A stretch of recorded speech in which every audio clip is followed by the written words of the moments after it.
During the drafting of the American Constitution in Philadelphia, Benjamin Franklin was asked, "What do we have, a republic or a monarchy?" To which Franklin famously replied, "A republic, if you can keep it." More than 200 years later, author Eric Metaxas says the American people have largely forgotten what it takes to maintain the world's most successful democracy.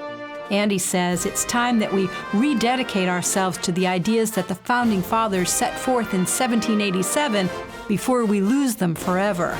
His new book, If You Can Keep It, is a stirring call to action for every American to understand the ideals behind the noble experiment in ordered liberty that is America. Well, Eric Metaxas is here to tell us about his book, the title intriguing, If You Can Keep It, The Forgotten Promise of American Liberty. Eric, good to see you. Great to be here. Thank you, Pat. Pleasure. Thank you. All right.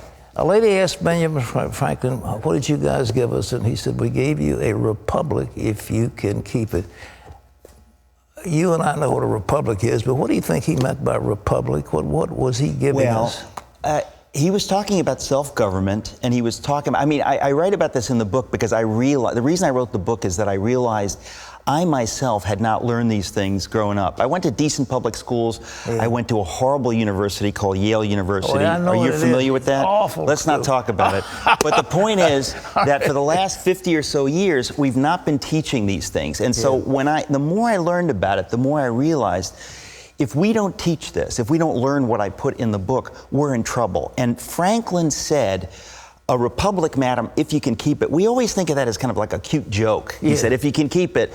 Well, it's a haunting, chilling thing because I believe that Franklin and all of the founders understood that what they were giving us, self-government, because it had never been done before in the history of the world, was tremendously fragile, and there was a genuine question as to whether the people could pull it off, because it was up to the people. So when Franklin said that, I don't think he was just being cute. I think he was saying, this is serious. If you want self-government and liberty, you must do some things. And I really believe there were probably conversations in the Constitutional Convention. Sure. Will this work? Well, they thought we'd go back to monarchy. Well, there's no question. And people don't realize that that was very real. I mean, that, as you know, the history from 1776 until 1787, we had the Articles of Confederation, and it wasn't working. It was not working. It was so bad that they had to go back to the drawing board and have the Constitutional Convention. So I think that the conversations they had as they created the Constitution were, will this work? And they all understood, every single one of the founders understood that it is genuinely up to the people. This is not just a nice idea, that if the people don't keep it, if the people don't do their job to govern themselves, it will not work, it will fail. And at the heart of it all is faith and virtue. We've not been talking about this for 50 years, so I'm a man on a mission. I've never been as excited in my life about anything I've ever written. I want to put this in the hands of every American because I believe our republic is genuinely at stake. Well, what you say, it is at stake because we must be governed by people of virtue. If they're not people of virtue, we're in trouble. Yeah.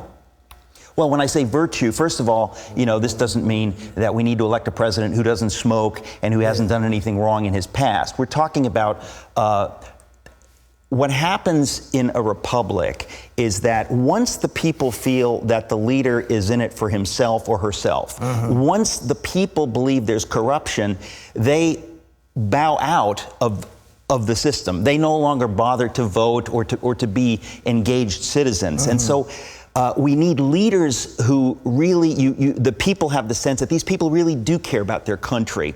But also the people themselves have to be people of virtue. That's not taught in the schools anymore, that democracy doesn't work unless the people are virtuous enough to govern themselves. The Supreme Court has hammered away at the whole concept of religious liberty. I mean, it's unbelievable what's had the last 5-6 decades. Well, this is why I'm horrified right now. You know, when I write this book, this is not something for our future. If we don't take this stuff seriously immediately during this election season and in the years to come. If we don't get this right now, I say it's game over. We'll become America in name only, which is, we'll be a European socialist democracy, except we'll still be called America, but we won't really be the America that the founders gave us. Exceptionalism. You've got a big thing in here about the American exceptionalism. Yes. What do you see as that, and why is it important? Well, what I say is that what makes America genuinely exceptional is the fact that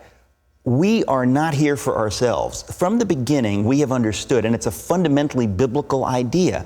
We've understood from the beginning that we're the nation for the whole world. We're not an ethnic group. We say to anyone in the world, like my parents from Greece and Germany, you can be as American as George Washington. This is not an ethnic group. Yeah. Anyone who buys into these ideas can become an American. And so American exceptionalism doesn't mean, hey, we're great. What it means is we're great because we know we're not great. It's like it's the same as the Christian idea that, I'm saved, but I know that I don't deserve it. And I know that it's so wonderful, I want to share it with the whole world. Sure. America is founded on this idea that we want to share our liberties with anybody who's interested. We want to help people around the world who are suffering. We're a nation for others. And that's such a beautiful idea that it is exceptional in world history. John Adams quoted as saying, this Constitution was written for a moral and a religious people, as wholly inadequate for the government of any other. Right. That still applies, doesn't it?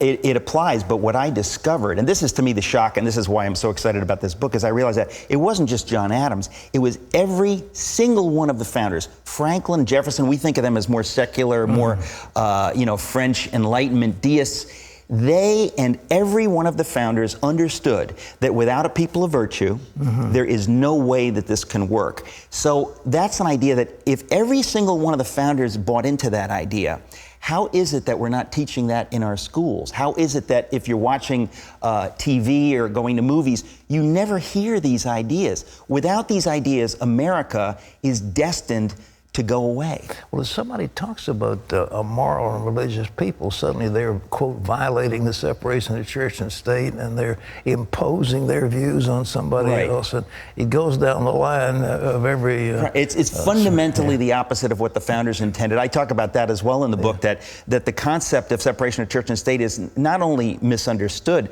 but we're teaching the opposite of what the founders said. And again, when I say the founders, I'm talking Jefferson, Franklin, every one of them, not a few Christians. Every one of the founders. Well, how's the book doing? Well, I haven't been able to promote it much, so I'm glad that I'm here.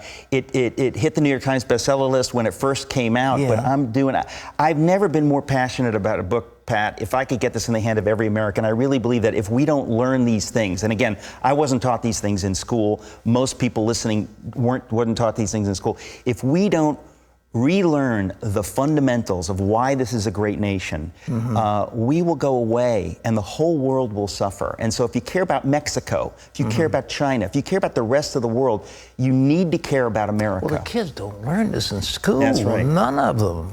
Well, again, that's why I'm using the free market. I wrote a book that anyone can get it and anybody can read. There are stories in here that are so inspiring, they brought tears to my eyes. And I felt ashamed that I didn't know these stories, because I want the whole world to know the heroes that have given their lives. I talk about Nathan Hale and Washington and others.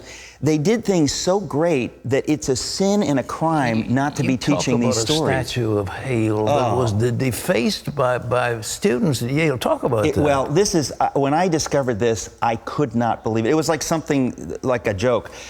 I realized that the story of Nathan Hale is one of those stories that when you understand it, he was a very devout Christian and one of the great heroes of liberty in the United States of America.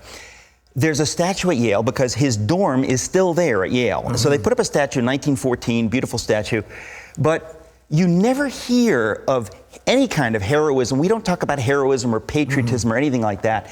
And so I said, I've got to put the story of Nathan Hale in the book. While I was writing the book, I got a copy of the Yale Alumni magazine, and it said something about Nathan Hale on the cover. So I flipped to the page. The class of 75 created a bobblehead doll of the statue of Nathan Hale. And I thought, this is not a joke. They think this is cute. This is a statue of a man 21 years old, with his hands bound behind his back. He's about to step into eternity for his country, giving his life. He says the most noble thing, I only wish I had, I regret that I have but one life to give for my country.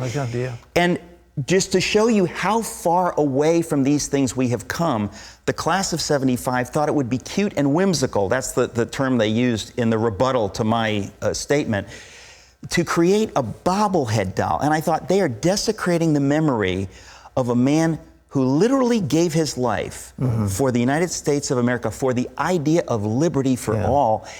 And they didn't do this maliciously. They just have no idea of what these things mean. And I thought, we are at that place in a culture. We're so far removed. If we don't get back to the basics immediately, it is game over for the United States. That sounds draconian, but the fact is, this is true. I believe it is. Eric, the book is called If You Can Keep It, ladies and gentlemen. It's available where books are sold. And you can also get it through cbn.com. But you really, this is the kind of thing we've got to learn. We have to learn where we came from. We have to learn what the founders of this nation believed. And we've got to learn what virtue is here. So we appreciate Eric. God bless you. He's a great author. He's written some tremendous books, and Bonhoeffer is one of them, and others that you have written. Thank you. Thank you, my friend. God bless. God bless you.